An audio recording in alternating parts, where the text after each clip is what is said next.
What would it mean to you for a teacher or professor to compare your work to a classmate who always gets perfect grades? When I say compare, I mean your teacher points out everything that your classmate did better than you and doesn't give you any constructive criticism. That wouldn't feel very good, right? Well, unfortunately, this is a reality for many students around the country.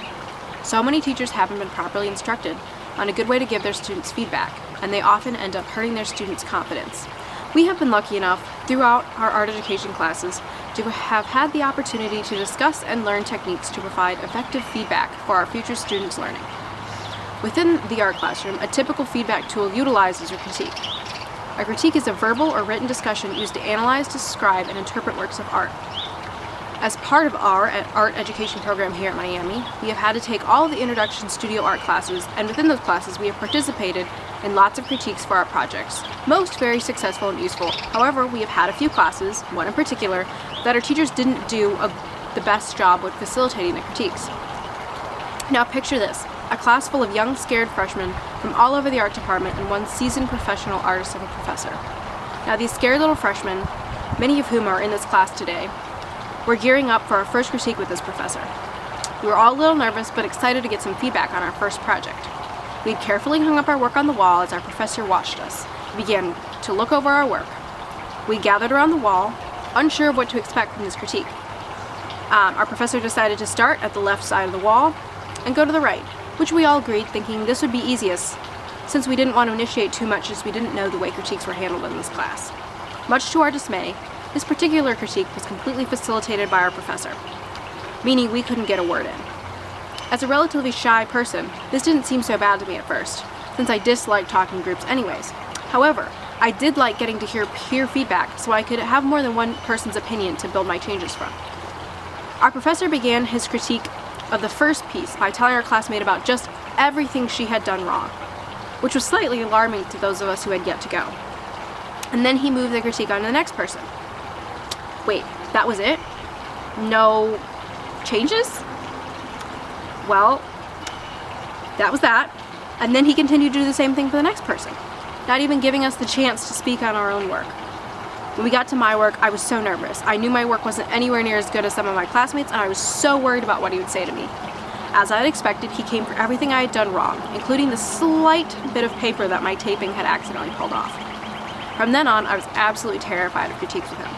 Luckily for me, this was a sprint course, so I didn't have to spend my entire semester getting criticism instead of helpful advice. However, this did really hurt my own self-confidence when I went into other critiques in the next few years. Thankfully, I have yet to have a professor who has been as harsh as this one, and I have only received constructive criticism since. This was an unexpected teaching tool into ways that my classmates and I as future art educators got to learn from. We occasionally reminisce on this experience and laugh, but if we had to deal with critiques like that for any longer than we did, none of us would have very high confidence in our own abilities.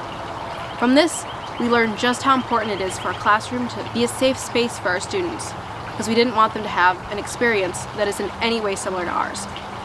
I have been given many opportunities to implement this into my own learning about critiques and how to handle them in my own classroom through our art education classes. I'm also very lucky to have had the opportunity to spend the last 2 summers teaching summer art camps at the Edina Art Center back in Minnesota. While we didn't really do critiques for summer camps, since we only met 3 days a week for 2.5 hours, we had many opportunities for learning. Obviously, I got to learn a lot from this experience, including getting to plan my own curriculum based on the description of the class and learning better time management. While this job has given me many experiences, the best one I got was to interact with the children. When I was hired, my manager felt it was best that I taught the younger kids, since I too am young and don't have as much experience as some of my older colleagues. But these little rascals certainly kept my hands full. We had lots of random discussions, from their schools to their cousins that were coming over for the night. However, our most talked about topic was why their work didn't look like mine. For some kids, it was enough for me to tell them that if they followed the instructions, they could make something that like mine, and they were very satisfied with their results. But for some, they couldn't get it in their heads that it was okay, that their piece was uniquely their own. And instead of looking like an exact copy of my example. That comparison to me, who has been doing art for basically double their lifetimes, was dangerous. I had to find a way to make sure they stopped wanting to create my work and wanted to create their own in a way that they loved. So how are you going to do that, you might ask?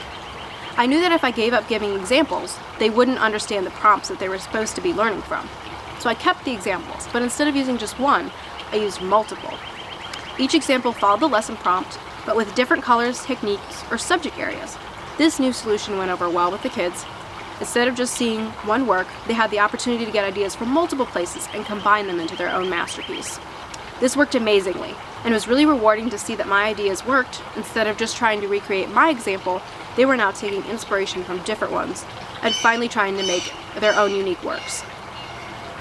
Now, when showing me their works, they wouldn't try and say their work didn't look like mine. Instead, they would excitedly show me the way they used a technique that I showed them on a completely unique piece. The feedback we gave each other when we showed our works at the end of classes was so much more engaging after this change. Instead of telling each other that someone's work looked more like mine than their own, we talked to each other about how cool each other's colors were and why we liked giraffes. It was amazing to see how the students' confidence in their own work grew from just them getting positive feedback from their classmates and me. They didn't compare their works to mine or their classmates. Instead, when they thought someone else's work was good, they would show their parents each other's work when they came to pick them up at the end of the day. I was really proud of these changes I got to see within my kiddos within this short span of 3 days. This was a huge learning experience for me and just how I want to create a safe space in my future classroom.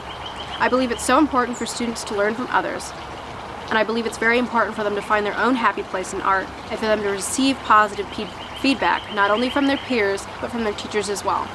As they get older and more developed in all aspects, including their art, it is okay to introduce constructive criticism, but a classroom should never be a scary place for a student to show their work. I believe a classroom is a safe space for students of any skill level.